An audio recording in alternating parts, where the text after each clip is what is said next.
কোনে কাৰ আগত প্ৰেমৰ প্ৰলাপ বকে?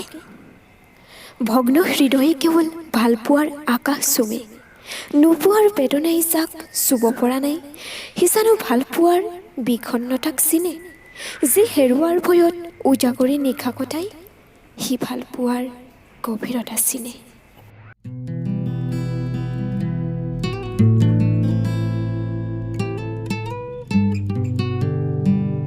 কিয় সঁচা প্ৰেমৰ ভালপোৱাবোৰ মৰহি যায়, আশা হেঁপা সপোন প্ৰতিশ্ৰুতি থমকি যায়। প্ৰথমে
মৰহি